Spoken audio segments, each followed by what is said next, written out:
ইনকেলাবো ইনকেলাবো জিন্দাবাদ। এ নওশাদ ভাইজান জিন্দাবাদ। এ গরিবের বন্ধু নওশাদ ভাইজান জিন্দাবাদ। এ দলিতের বন্ধু নওশাদ ভাইজান জিন্দাবাদ। এ অসহায় মানুষের বন্ধু নওশাদ ভাইজান জিন্দাবাদ। এ খেটে খাওয়া মেহনতি মানুষের বন্ধু নওশাদ ভাইজান জিন্দাবাদ। ভাইজান এগিয়ে চলুন, ভাইজান এগিয়ে চলুন, ভাইজান এগিয়ে চলুন। এ দলিত আদিবাসী হিন্দু মুসলিমের ঐক্য জিন্দাবাদ। এ দলিত আদিবাসী হিন্দু মুসলিমের ঐক্য জিন্দাবাদ। ইনকিলাব ইনকিলাব। নওশাদ ভাইজান জিন্দাবাদ। আচ্ছা, দেখেছেন এক সম্রাটের ভিডিও? সম্রাট তো পিজন ভ্যানে কেমন কান্না কাটা করছে, দেখেছেন? ভুলে যায়নি 2021 সালের কথা। ইন্ডিয়ান সেকুলার ফান্ডের পক্ষ থেকে এখানে প্রার্থী দেওয়া হয়েছিল সন্দেশখালীতে।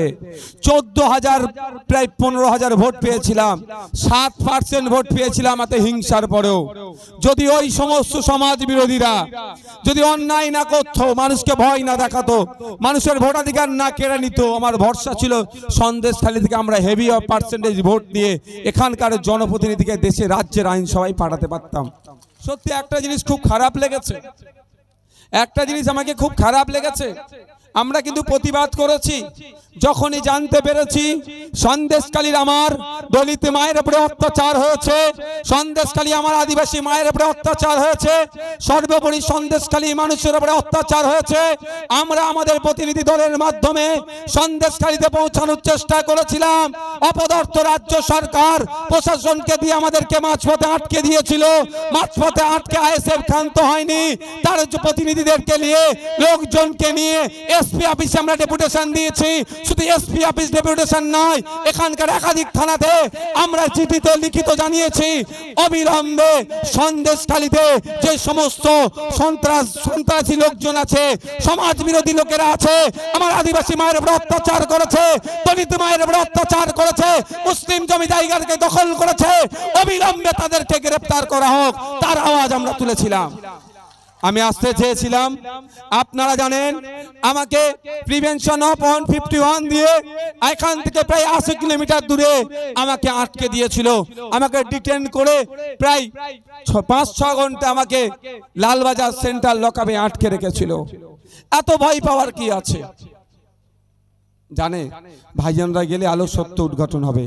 তাই আমাদের ঐক্যবদ্ধ প্রচেষ্টার লড়াইয়ে শাসক বাধ্য হয়েছে একে একে একে একে তার ছোট বড় মেজর সেজো নেতাদেরকে এখানে ধরে অ্যারেস্ট করেছে। সর্বোপরি কোর্টের যখন চাপ খেয়েছে, তারপরে বড় রাঘব বোয়ালকে জেলের মধ্যে নিয়ে গিয়েছে। কিন্তু একটা বিষয় সত্যি আমাকে দুঃখ লেগেছে, ওই কথাতে আমি ব্যথিত হয়েছি খুব। সেই বিজেপি তার ভোট ব্যাংকে বাড়ানোর জন্য যেভাবে মানুষের মধ্যে বিভাজন করার চেষ্টা করেছে, যেভাবে মানুষে লাগিয়ে দেওয়ার চেষ্টা করেছে, এটাকে ধিক্কার নিন্দা জানাচ্ছি। যখন বলেছে যে দেখে দেখে নাকি আমার মা দলিত বোনকে, আমার আদিবাসী বোনকে নাকি মুসলিম সমাজের পক্ষ থেকে নাকি অত্যাচার হয়েছে, এটা যখন বলেছে খুবই ব্যথিত হয়েছি। আমরা কিন্তু শাহজাহান শেখকে, আমরা কিন্তু তার সাঙ্গপাঙ্গকে, আমরা উত্তম হাজরাকে, আমরা শিবুকে কিন্তু তার ধর্মীয় বিচার দেখে তার বিরোধিতা আমরা করি না। তার অন্যায়টাকে দেখে যে অত্যাচার করেছে তার আমরা বিরোধিতা করি। আর বিজেপি অপদার্থ বিজেপি আর তার এখন রাজ্যের বড় নেতা অপদার্থ যারা আছে, তারা যেভাবে ধর্মে ধর্মে বর্ণে বর্ণে জাতে জাতে বিভাজনের করে ভোট নেওয়া যায়, তার সুকৌশল বা তার আস্তে আস্তে তার স্লো পয়জন দেওয়ার চেষ্টা করেছে। কিন্তু আমি ধন্যবাদ জানাই সন্দেশখালীর ধর্মপ্রাণ মানুষদেরকে। দলিত হতে পারে, আদিবাসী হতে পারে, মুসলিম হতে পারে, ভিন্ন জাতের হতে পারে, কিন্তু তারা ওই বিজেপির টনিককে তারা গ্রহণ করেনি, বরঞ্চ তারা দেখিয়ে দিয়েছে কাঁধে কাঁধ মিলিয়ে এই শাহজাহান, এই শিবু, এই উত্তম সহ যারা সমাজ বিরোধী আছে তাদের বিরুদ্ধে লড়াই করেছে। আরে অত্যাচারিত হয়েছে আমার মা, সেই মায়ের ধর্ম নিয়ে তুমি কি করবে? যে অত্যাচার করতে সমাজ বিরোধী, তার ধর্ম নিয়ে মানে এখানে তাদের ভোট নিতে হবে। এখানেও তাদের ভোট দরকার, ভোট ছাড়া তারা কিছু বোঝে না। কিন্তু এই ভোট করতে করতে সমাজ আজকে রসতলে চলে যাচ্ছে। তাই বন্ধুগণ, যারা উপস্থিত হয়েছে, বিভিন্ন জাতের মানুষ, বিভিন্ন বর্ণের মানুষ, বিভিন্ন ধর্মের মানুষ, প্রত্যেকের কাছে অনুরোধ করব, এই ৭৫ বছর ধরে কিন্তু একে আটকাতে হবে, ওকে জেতাতে হবে। ও এই করছে, ও সেই করছে। ইতিপূর্বে সন্দেশখালীর মানুষেরা, এই বসিরহাটের মানুষেরা ১৭ বার পার্লামেন্টে তাদের জনপ্রতিনিধিকে পাঠিয়েছে। জনপ্রতিনিধিকে পাঠানোর মানে কি? এই সন্দেশখালী, এই বসিরহাট লোকসভার মধ্যে মানুষের যে অভাব অভিযোগ, চা পাওয়ার কথা ওখানে বলবে এবং ওখানে যারা ক্ষমতায় থাকবে সেটা সমাধান করবে। কিন্তু উল্টে কি দেখলাম? বিগত দিনে কাদেরকে পাঠিয়েছি, তারা আমাদের হয়ে কটা কথা বলেছে সেটা খুঁজে পাওয়া যাবে না। যদি আমাদের হয়ে কথা বলতো, যদি সত্যিকারের কথা, সুন্দরবনবাসীর কথা ভাবতো, হিঙ্গলগঞ্জ থেকে শুরু করে এই সন্দেশখালী থেকে শুরু করে বিভিন্ন যে উপকূলীয় এলাকাটা আছে, প্রায় 3 বছরে আমরা কি দেখি? প্রতি বছরেই যে ওখানে প্রাকৃতিক দুর্যোগ হয়, সেখানে দুর্যোগের ফলে যে বাঁধ থাকে সেটা ভেঙে যায়, ফলে নদীর নোনা পানি চাষযোগ্য জমিতে ঢুকে গিয়ে ফসল নষ্ট হয়।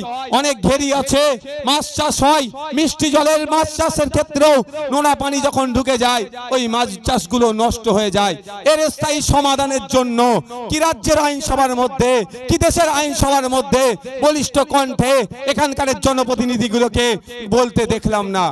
আমি আপনাদের কাছে বলবো, আপনাদের স্বার্থে আপনারা যদি মনে করেন ইন্ডিয়ান সেকুলার ফ্রন্টকে জুন মাসের 1 তারিখে কামচিহ্নে ভোট দিয়ে পার্লামেন্টে পাঠানো যায়, তাহলে পার্লামেন্টে গিয়ে সর্বপ্রথম যে দাবিগুলো করবে তার মধ্যে অন্যতম একটা দাবি হচ্ছে এই উপকূলীয় এলাকাতে যে বাঁধগুলো আছে, থুতু দিয়ে আটা ছানা যাবে না, বালির বস্তাতে বাঁধ নির্মাণ করা যাবে না, কংক্রিটের বাঁধ নির্মাণ করতে হবে। এই আওয়াজ পার্লামেন্টের মধ্যে উঠবে।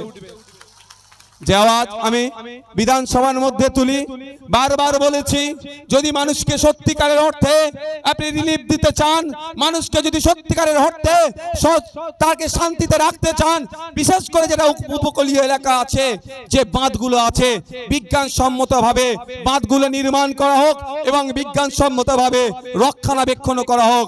যদি রক্ষণাবেক্ষণ করা হয় এবং যদি বিজ্ঞানসম্মতভাবে বাঁধগুলো নির্মাণ করা হয়, তাহলে কিন্তু ওই বাঁধ আর ভেঙে বাড়ির দিকে, গ্রামের দিকে নোনা পানি ঢুকে যাবে না, গ্রামের মানুষ ক্ষতি হবে না।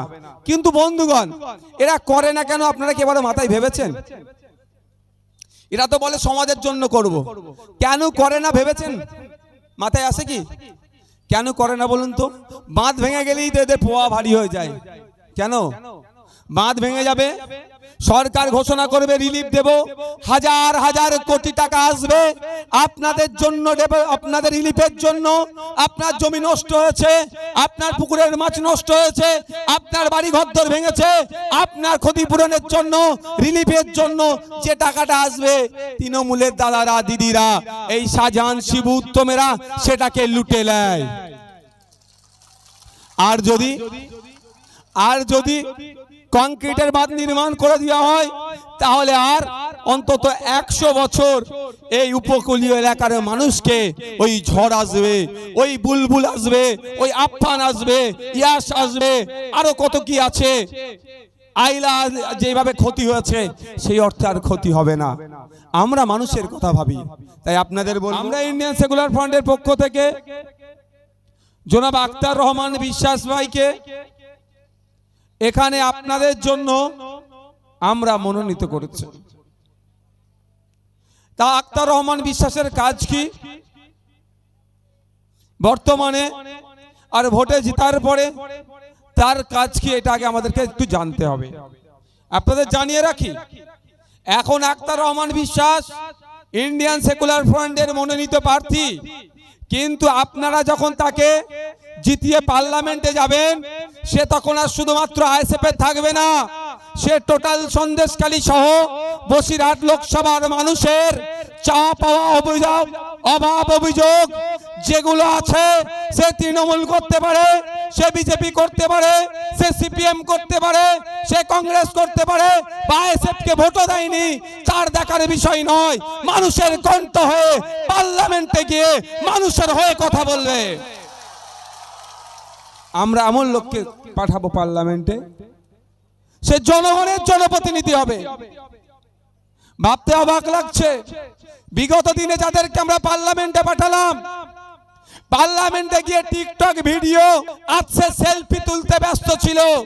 এইদিকে বসিরহাটের মানুষ, সন্দেশখালীর মা বাপ থেকে শুরু করে, এখানে মিনাখার মানুষজন থেকে শুরু করে, বাদুড়িয়ার মানুষজন থেকে শুরু করে, অর্থ বসিরহাট লোকসভার মানুষেরা বিভিন্নভাবে বঞ্চিত হচ্ছে। শিক্ষায় বঞ্চিত হচ্ছে, স্বাস্থ্য ব্যবস্থা থেকে বঞ্চিত হচ্ছে, নানানভাবে তারা বঞ্চিত হচ্ছে। তাদের কণ্ঠ হয়ে পার্লামেন্টে বলতে দেখলাম না। তাই সময় এসেছে ইন্ডিয়ান সেকুলার ফ্রন্টের পক্ষ থেকে জনাব আখতার রহমান বিশ্বাসকে আগামী দিনে ভোট দিয়ে পার্লামেন্টের মধ্যে পাঠান। পার্লামেন্টের মধ্যে গিয়ে আপনাদের যে সমস্যাগুলো আছে সেগুলো বলিষ্ঠ কণ্ঠে কনসার্ন ডিপার্টমেন্টাল মিনিস্টারদের কানের মধ্যে ঢুকিয়ে দেবে। যদি সমাধান না হয় আবারও বলে সমাধানের চেষ্টা করবে। আমাদের কাজ হচ্ছে ভোট দেওয়া, দিয়ে আমাদের এই 14-15 লক্ষ মানুষকে, মানুষের প্রতিনিধি হিসাবে একজনকে, বা একটু বসুন না, ভালো লাগবে তো, একটু ভাই বসুন, ভালো লাগবে।